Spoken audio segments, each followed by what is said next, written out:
जय श्री राम दोस्तों। बोला जाता है मौत के बाद इंसान किसी दूसरी दुनिया में चला जाता है। एक ऐसी दुनिया जो सिर्फ मरे हुए लोगों के लिए होती है। पर कुछ लोगों की आत्माओं को मरने के बाद भी चैन नहीं आता और वो इधर उधर भटकती रहती है अपनी अधूरी ख्वाहिश पूरी करने। ऐसी ख्वाहिश जो वो जीते जी पूरा नहीं कर पाए थे। आज की कहानी भी कुछ ऐसे ही विषय पर है।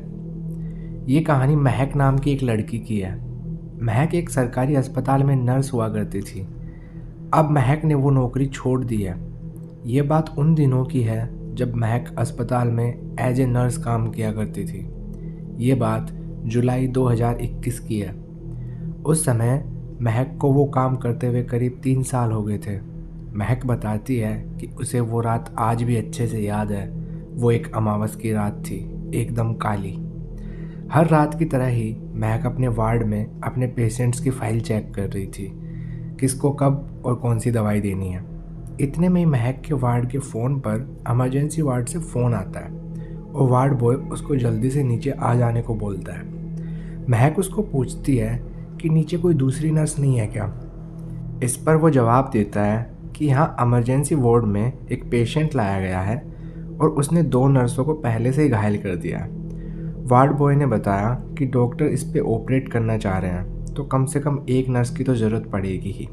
ये सब सुन महक अपने ही वार्ड में साथ में ड्यूटी करने वाली नर्स को जगाती है और थोड़ी देर वार्ड संभालने के लिए बोलकर चली जाती है। जब वो नीचे पहुंची तो देखा पुलिस एक बेकाबू नशेड़ी आदमी को लेके आई है। वो आदमी बहुत ही ज़्यादा नशे में था, पर पुलिस के 2 लोग और वार्ड बॉय मिलके भी उसको काबू में नहीं कर पा रहे थे। जैसे उसने महक को देखा वो अचानक से शांत हो गया और वो कुछ फुसफुसाने लगा। ऐसा लग रहा था जैसे वो कोई मंत्र पढ़ रहा हो। वो महक को ऊपर से नीचे तक घूरे जा रहा था, एक बहुत ही डरावने तरीके से। महक ने इस बात पर ज़्यादा ध्यान नहीं दिया और जैसे ही वो उसे चेक करने के लिए आगे बढ़ी तो उस आदमी ने अचानक से महक की ओर झपटा मारा। वो फिर से बेकाबू हो गया था, इतना बेकाबू कि ना ही डॉक्टर और ना ही महक उसे चेक कर पा रहे थे। उसको शांत करने के लिए डॉक्टर ने एक इंजेक्शन निकाला और सिरिंज महक को देते हुए जल्दी से उस आदमी को लगाने को बोला। उसके बेकाबू और जल्दीबाजी होने की वजह से महक ने तुरंत ही उसे इंजेक्शन लगा दिया। 1 मिनट के बाद ही वो कंट्रोल में आ गया, पर अगले ही पल डॉक्टर और महक दोनों समझ गए थे कि वो दम तोड़ रहा है। 10 से 15 सेकंड्स में ही उस आदमी की मौत हो गई थी। शायद उसने इतनी ज़्यादा ड्रग्स ले ली थी कि दवा का उस पर उल्टा असर हो गया था, या फिर उसने खुद अपनी मौत चुन ली थी। ऐसा इसलिए क्योंकि मरते वक्त उसकी आंखों में ना कोई दुख था और ना ही डर, उल्टा वो खुश था। उसके चेहरे पर एक हंसी थी। पिछले 2 मिनट में जो कुछ हुआ था महक अब भी उसे समझने की कोशिश कर रही थी। महक ने उस आदमी के चेहरे की ओर देखा तो मरने के बाद भी वो उसे ही देख रहा था। उसकी आंखें खुली थी, चेहरे पर एक हंसी थी और पूरा चेहरा काला पड़ा हुआ था। उसके चेहरे पे चोट के काफ़ी निशान थे, घाव थे। कुछ ऐसे घाव थे जो भर चुके थे और कुछ ताज़ा। उसके हाथ पैर भी एकदम काले थे। एक चीज़ जो सबसे अजीब थी वो उसके होठों का एकदम बीच से कटा हुआ होना था।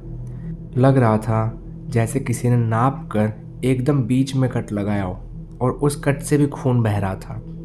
अगले दिन महक को पता लगा कि वो एक साइकिक इंसान था। वो हर समय नशे में रहा करता था, साथ में वो काला जादू भी किया करता था, जिसके चलते उसने अपनी बीवी और बेटी की जान ले ली थी। जब पुलिस उसे पकड़ने पहुंची थी उस समय उसने नशे की सारी गोलियां एक साथ निगल ली थी। ये बात महक के लिए नई नहीं थी।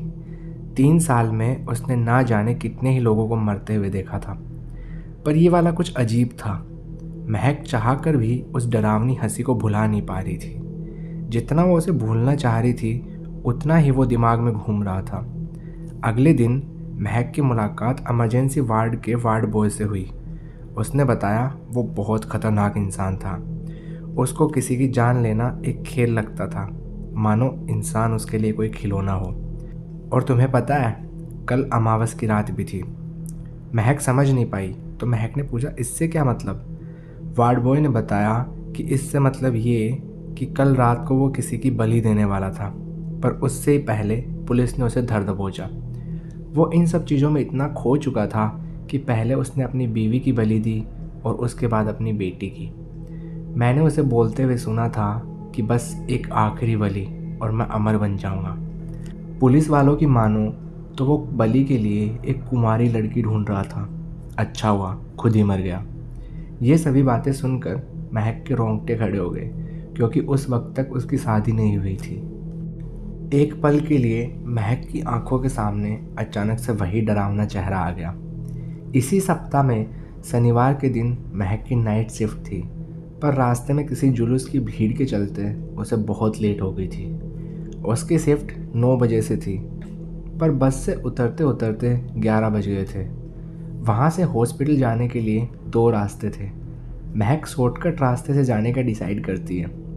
वो रास्ता सुनसान रहता था, हालांकि वहाँ खंभों पर लगी लाइटों से रोशनी थी, पर एक खंभे से दूसरे के बीच कुछ दूरी पर अंधेरा भी था। महक तेजी से चलती जा रही थी कि उसने देखा उससे कुछ दूरी पर एक आदमी खड़ा है और उसने हाथ में कुछ पकड़ लटकाया हुआ है। उसे देख महक के चलने की स्पीड अपने आप कम हो गई।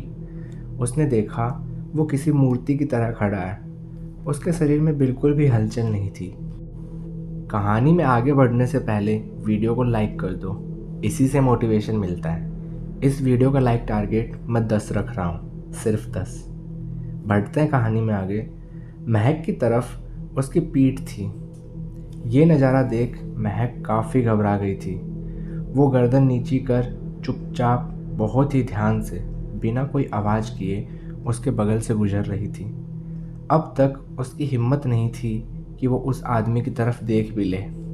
जैसे ही महक ने उसे क्रॉस किया, उसने तिरछी नज़र से उस आदमी की तरफ देखा। उसको देख महक अपने होश खो बैठी। वो वही आदमी था जो कुछ दिन पहले इमरजेंसी वार्ड में मरा था।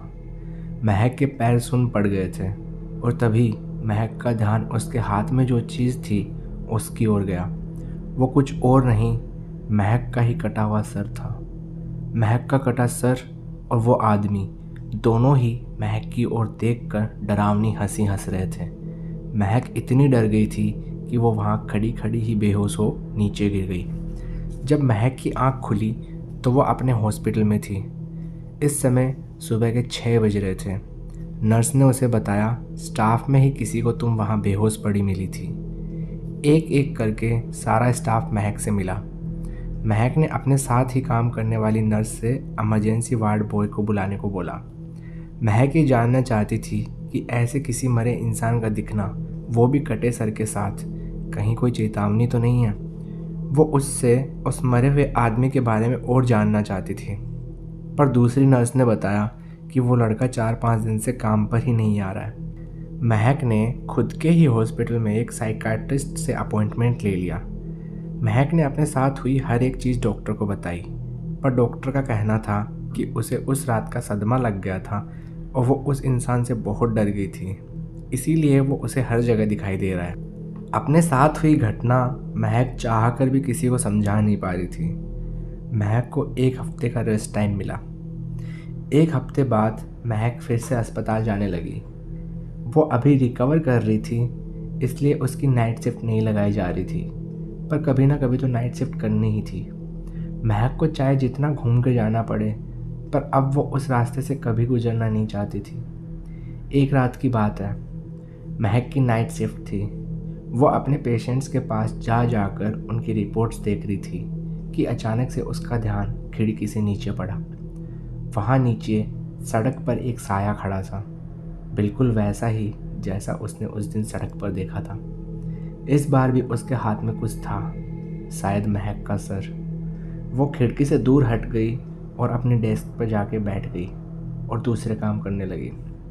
एक वार्ड में 2 नर्स हुआ करती थी। करीब 2 बजे दूसरी नर्स रेस्ट रूम में सोने चली गई। महक अगले दिन कौन सी टैबलेट्स किसको देनी है करके एक लिस्ट बना रही थी कि तभी उसे एक अजीब सी हंसने की आवाज़ आई। उसने चारों तरफ नज़र घुमाकर देखा तो सारे पेशेंट्स आराम से सो रहे थे। महक अपने वार्ड से बाहर निकली और ना जाने क्यों कॉरिडोर में चलने लगी। वो कॉरिडोर काफ़ी लंबा था। महक चलते चलते सारे वार्ड्स में नज़रें घुमा रही थी, पर सब सोए हुए थे। अचानक से महक की नज़र कॉरिडोर के एंड पर पड़ी। वहाँ कोई खड़ा था। महक को ये समझते देर नहीं लगी कि ये वही था, वही परछाई जिसने उसका सर अपने हाथ में पकड़ रखा था। वो वहाँ से भागने वाली थी, पर ऐसा लग रहा था जैसे उस साये ने उसे अपने वश में कर लिया हो। वो चिल्लाना चाहती थी, पर चिल्ला नहीं पा रही थी। वो बस सुन्न हुई उस कॉरिडोर में अपनी जगह खड़ी थी। धीरे धीरे वो साया उसकी ओर बढ़ने लगा। जब वो रोशनी में आया तो महक उसे अच्छे से देख पा रही थी। काला चेहरा, बीच के कटे होठ जिनसे खून टपक रहा है, आंखों में पुतलियाँ ही नहीं थी और उसके मुंह से नीचे पानी टपक रहा था। महक को अचानक से याद आया कि उस दिन अमावस की रात थी। अब तक महक सारी कड़ियाँ जोड़ चुकी थी। अमावस की रात थी और महक उसकी आखिरी बलि होने वाली थी। महक ने पूरा जोर लगा दिया चिल्लाने के लिए, पर उसका बस मुंह खुल रहा था, आवाज़ बाहर नहीं आ रही थी। अगले ही पल उस आदमी ने अपने बड़े बड़े और गंदे नाखूनों से महक का गला काटना शुरू कर दिया था। उसके गले से खून बहना शुरू हो गया था और इतने में ही उसे किसी दूसरी नर्स की उसका नाम लेके चिल्लाते हुए आवाज़ सुनाई दी और एक बार फिर पहले की ही तरह महक बेहोश हो गई। जब उसे होश आया तो फिर से वो अपने ही हॉस्पिटल में एडमिट थी और उसके गले पर एक पट्टी बंधी थी। वो समझ गई थी कि वो बलि चढ़ने से बच चुकी थी। हॉस्पिटल स्टाफ ने उसे बताया कि वो बेहोशी के हालत में भी अजीब तरीके से हंस रही थी। जिस नर्स ने उसे बचाया था वो बता रही थी कि उस वक्त महक अपने गले को किसी नुकीली चीज़ से काट रही थी। हॉस्पिटल ने उसे एक साइको पेशेंट घोषित कर दिया था। महक को बोला गया था कि कुछ दिन उसे अंडर ऑब्जर्वेशन रखा जाएगा और उसके बाद वो वापस ज्वाइन कर सकती है। पर महक को बार बार वो साया अस्पताल में दिखने लगा था। आखिर में महक ने अपना इस्तीफ़ा दे दिया। अगर कहानी अच्छी लगी तो 10 लाइक्स वाला टारगेट पूरा कर देना। शेयर करो अपने दोस्तों के साथ। मिलता हूँ आपको अगली वीडियो में। जय श्री राम।